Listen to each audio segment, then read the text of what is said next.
My name is Camille Joseph Varlak, and I serve as the Chief of Staff and Deputy Mayor for Administration. I'd like to start by saying thank you to all of our partners at the NYPD, DOHMH, DHS, DOB, Sanitation, Transportation, DHS, and special thank yous to Borough President Gibson, Councilwoman Salamanca, and Assemblywoman Septimo for joining us today. As the mayor always says, public safety is a prerequisite to prosperity, and that is the principle that drives the foundation of our work. One of the initiatives that we are most proud of is our Community Link program, which gets to the heart of being on the ground and serving New Yorkers.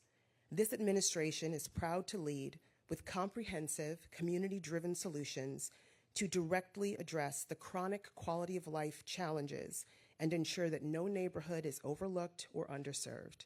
To tell you more on our ongoing work, I'm pleased to introduce Mayor Eric Adams.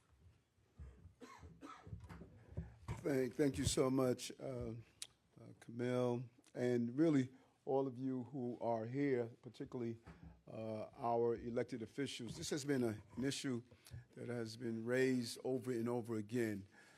When you look at what is taking place at the hub, it was really, as Councilman Salamanca was sharing with me earlier, it's really something that's just sort of moving the problem around, kicking the can down the road, and that road has a dead end here in this administration because we want to respond to the issue. You cannot just walk by people injecting themselves with drugs, people who are dealing with mental health issues, people who are creating dangerous environments for the residents of the city. We are clear, and we said it over and over again, this is not an any and everything go administration when things that are playing out on our streets would be ignored. And the team under Deputy Mayor Joseph Varlak has been clearly looking at these issues. Public safety is a prerequisite to our prosperity. I've said it over and over again. I live by that motto, and I'm going to continue to live it out on the streets of our city. Every New Yorker deserves a safe place for their families and a safe place for their community, and not just their own neighborhood, but in every neighborhood throughout the city. Issues like illegal vending and overflowing trash, substance use and scaffolding, unlicensed cannabis shops, and more have persisted for far too long. And we have taken a real step to correcting these issues. And one of the most important initiatives that we have put in place is the Community Link program. We're answering the public safety and quality of life complaints of New Yorkers. And this is by deploying the right mixture of agencies and officials in partnership with the community. We're doing it together, and we're getting the results we need. And so today, we bring the program right here to the Bronx, the hub. We've heard over and over again about the hub, and the ability to bring this program here means a lot to the residents. Both the Borough President, Vanessa Gibson, and the Councilman Salamanca, have been really focusing on what is taking place at the hub. With a joint agency operation that addresses substance abuse, homeless outreach, and maintaining street cleanliness along Melrose Avenue. The community here in the Bronx said they wanted a more safe and a better quality of life approach to their community, and we're delivering for them. The initiative builds bridges between city agencies and the leaders of local communities, because we know how important it is to work hand in hand with the community to keep our neighborhoods safe, clean, and protected. The level of partnership is vast, from collaborating with the NYPD, Homeless Services, and the Department of Sanitation, to the Department of Transportation, Buildings and Health and Mental Hygiene. It's a complete collaboration of all of our city agencies, dismantling the walls that prevent us from getting the results that we want. And this initiative has made an impact on this city since its inception. Over the last 19 months, Community Link has responded to over 1,200 complaints and conducted over 1,200 operations to address quality of life concerns raised by the communities they serve. Those are the results we're looking for. Those are the results we are getting. and adding the hub to this network will address the complex chronic complaints and improve public safety in the Hunts Point, Mott Haven neighborhood of the Bronx. I want to be clear, our administration does not tolerate, and we will never tolerate, as I stated, an anything goes atmosphere in our communities, no matter what street you are on. When it comes to keeping our streets clean, we will continue to relegate the mountains of black trash bags to the dustpans of history, changing how we keep our streets clean. The DSNY has increased trash collection of public garbage cans in the area to 3 times per day. And today's announcement also builds on our recent achievement in reducing crime across New York City. You hear us say it over and over again, because our administration's steadfast focus on eradicating gun violence, homicides, and shootings have declined. Each of our 3 years in office, we are both now at double digits level. And as of last month, NYPD, they have removed more than 20,000 illegal firearms from our streets since the beginning of this administration. Each gun we take off our street, it stops the potential of taking the life of an innocent person. But even with this record, we will not rest until we have addressed the issues that still affect the daily lives of everyday New Yorkers. We will continue to stay vigilant and making our city the safest big city in America, and each block the safest block in our country. This is what we do at this level, and we want to continue to move fast with a steadfast approach of bringing public safety to this community, and the hub is on our list of cleaning up the hub, finally, with this community as asked for. Thank you. Thank you, Mayor. I'm now excited to turn the conversation over to DOHMH Executive Deputy Commissioner, Dr. H. Jean Wright.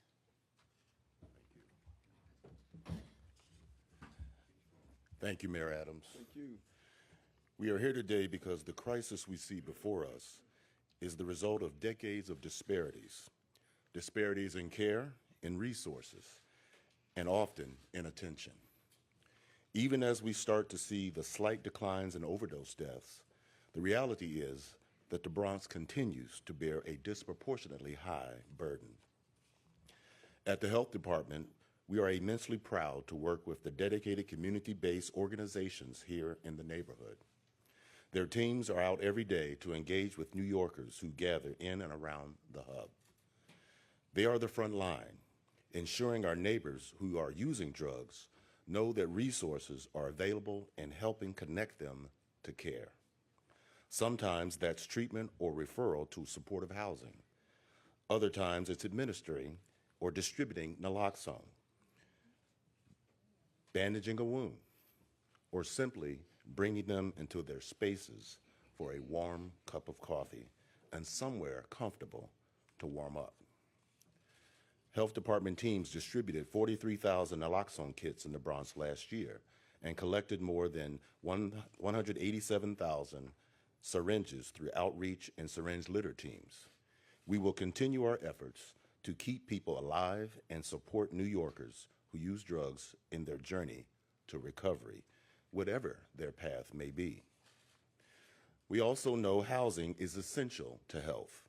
Continuing to expand the availability of supportive housing for New Yorkers with serious mental illness or substance use disorder offers pathways to stability and recovery. Our partners at Unique People Services broke ground on a new building in Morrisania just a few weeks ago, which will connect even more people in the borough to affordable housing with supportive services. It can be difficult to see folks in situations like the one before us. Addressing the deeply rooted consequences of historic disinvestment will take all of us working together. There is no one solution to these intersecting crises, but we cannot forget that at the heart of our efforts, here are people. All New Yorkers deserve to be treated with dignity and live in a safe and clean environment. I'm grateful for the shared commitment of everyone here today. I look forward to continuing this collaboration with partners serving all of the people of the Bronx. Thank you. Thank you. Thank you, Dr. Wright. Now we will hear from DHS Crisis Coordinator Craig Himmons. Thank you, Mr. Mayor. Thank you. Hi, everyone. My name is Craig. I'm a crisis coordinator for Department of Homeless Services. It's great to be here today. I've been working with the Department of Homeless Services as a crisis coordinator for about 5 years, and I was involved in the previous community link here in the hub, and we were here every day for 60 days. And we did outreach, and we met with 880 people, and we placed 45 people within our shelter system in safe havens. And in the beginning, it was very overwhelming for us, because here we are in a place that was in deep trouble. We had people who didn't know who we were, but our consistency of coming every week for 60 days had them become comfortable with us. And they were able to recognize us when we came. They knew why we were here, and they listened, and they were able to, get their lives and get into another situation and welcome themselves and go to a safe haven. And we used to canvass every Tuesday, every Thursday while we were here. And while we were here, the community helped us, our sister agencies, Department of Health and Mental Health and Hygiene, as well as NYPD. And the community embraced us after we were able to help them throughout the month of December and January. And we will continue our efforts to bring empathy and compassion with our work, and we will come here as often as we can and whenever we're able. Thank you. Thank you. Good work. Good work. Thank you, Craig. Now we're going to call up some of our strong partners in government, starting with Councilmember Salamanca. All right, buenos dias. Buenos dias. I want to thank you, Mr. Mayor, and your team for being here today to highlight this important issue that, as an elected official for the last 9 years, I've been combating. And as a lifelong resident, someone who lives in this community, has lived here his entire life, and actually went to high school up the block on Alfred E. Smith High School, has seen firsthand as a child, as an elected official, and now raising my 10-year-old son, he's seen it as well. The South Bronx knows all too well the personal and social impact that the drug epidemic has had in ravaging our borough, particularly on 149th Street and 3rd Avenue, which we call the hub.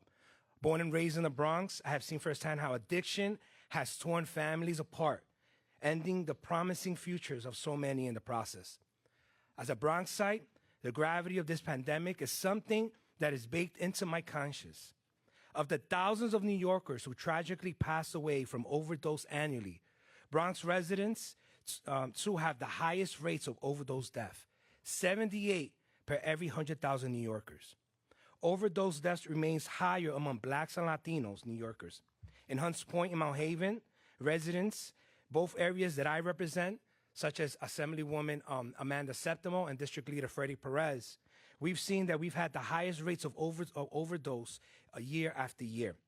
This is a troubling reality, and it is why I have made the offensive against illegal opioids one of my top priorities in the council.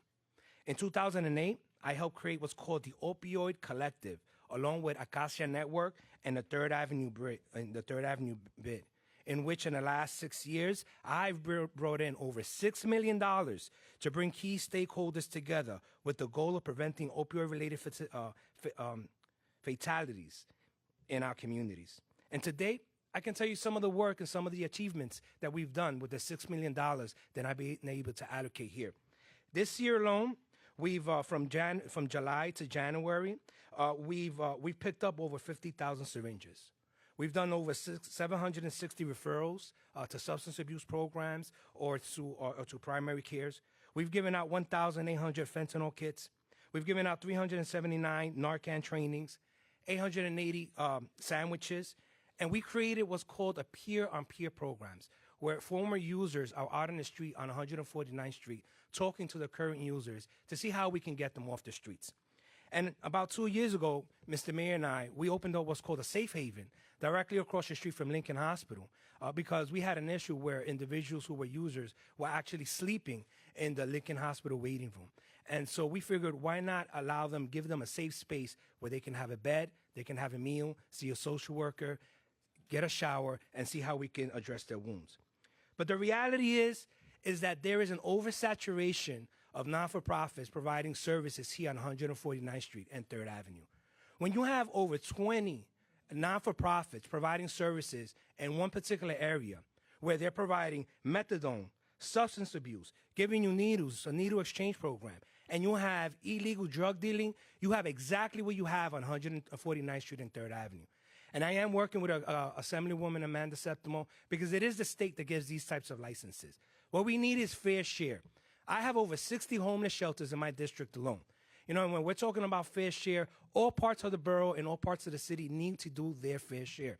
When you're congregating all these services in one particular area, you're going to have people from all over the city and all over the Bronx coming to the South Bronx.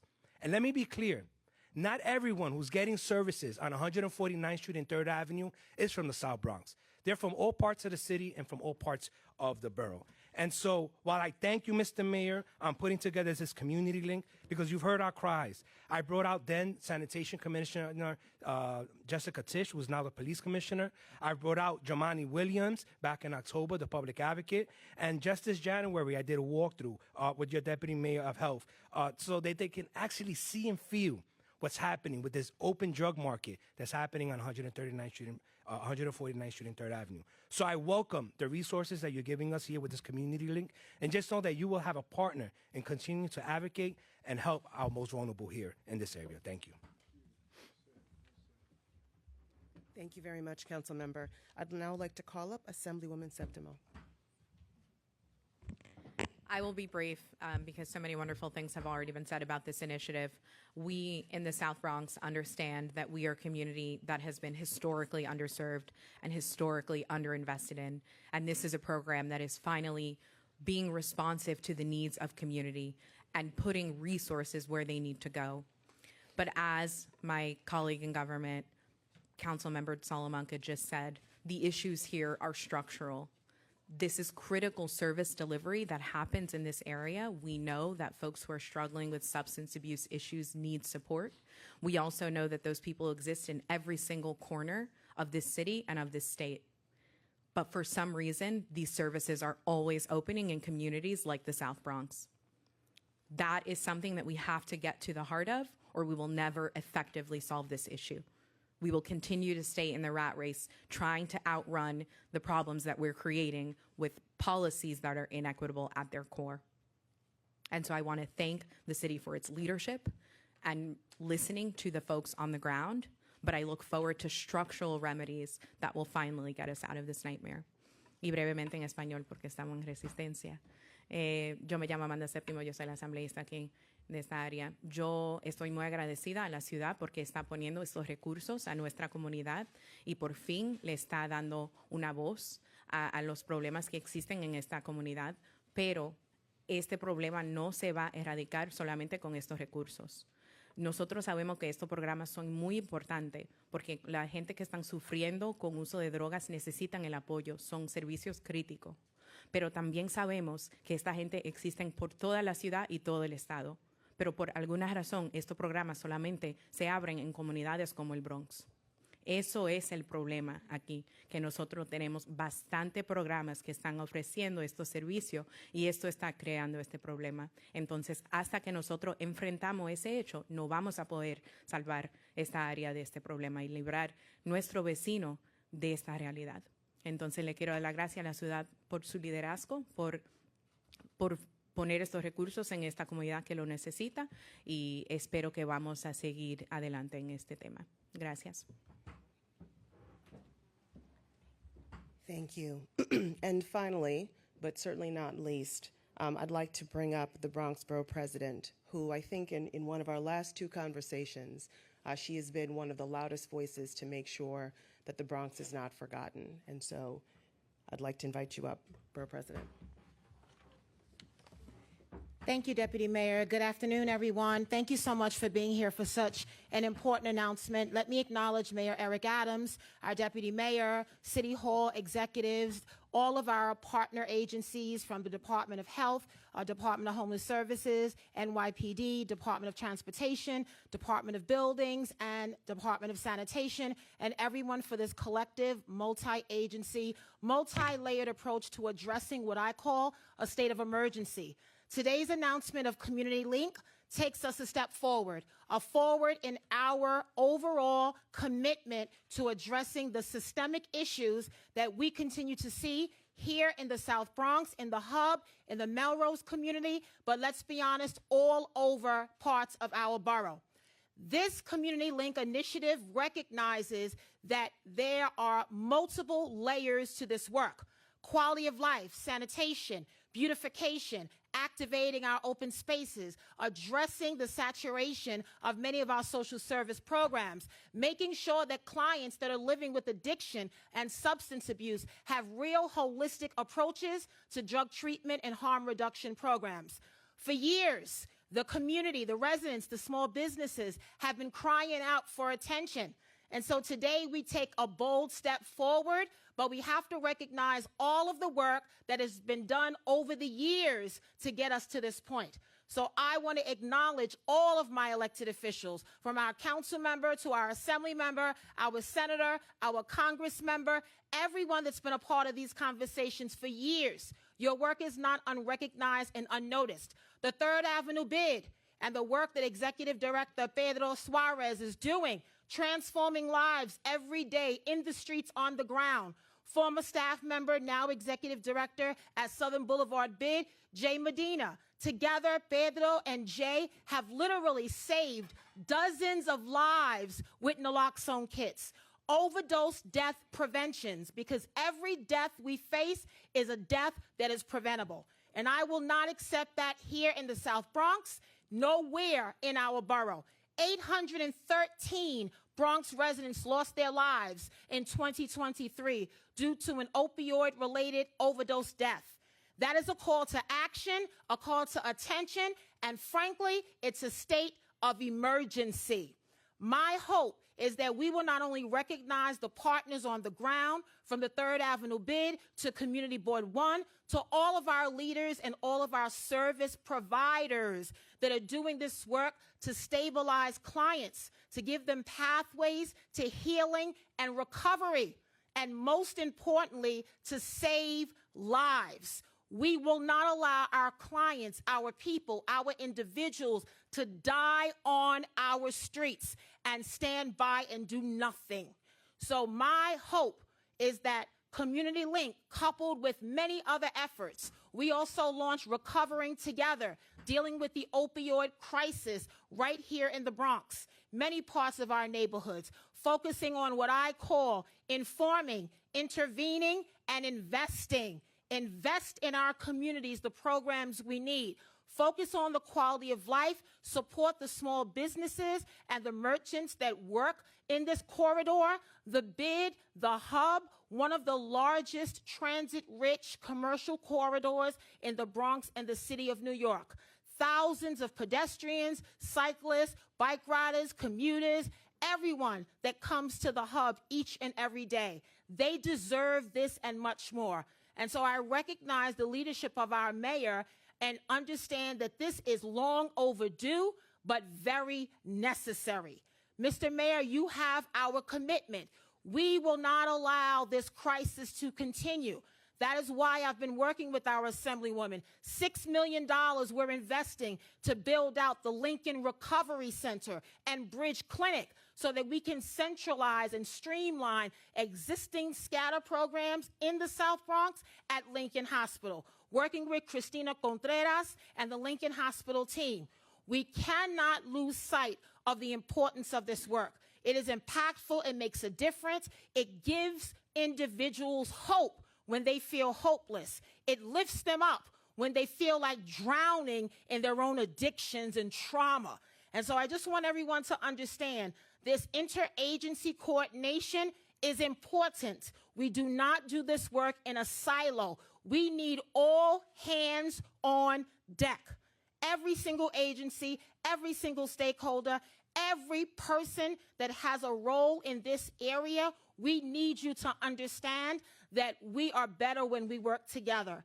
The lives that we are touching will make a difference for us. And if we can be successful here in the South Bronx, Melrose, Mott Haven, and the Hub, think about the message we send all across the Bronx. And so I commend you and I say thank you for coming and recognizing this important initiative and what we expect to get. We will not lose sight of the importance. We will stay on it, and we are here. We see you. To everyone out there, your circumstance does not define who you are. If you're living with an addiction, we want to help you. Please allow us to help you so that you have real pathways to self-sufficiency, to independence, to supportive housing, to wraparound services, to workforce development, jobs and employment opportunities. That's how you lift families up, and that's how you build a healthier Bronx. So I'm thankful for today. I look forward, Mr. Mayor, to this collaboration. To all of my colleagues, we look forward to even more opportunities, but we start right here on this day with Community Link, and we look forward to the work ahead. Thank you so much, everyone.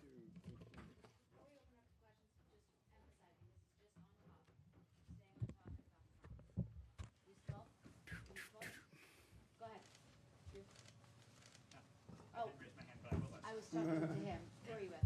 Oh, it's Street Squad. Go ahead. Thank you. Hi, Mr. Mayor. How are you? I'm doing well. How are you? Good. There's a serious quality of life, on the topic of quality of life and public safety, a serious issue facing New Yorkers, worsened traffic, air pollution, increased crashes.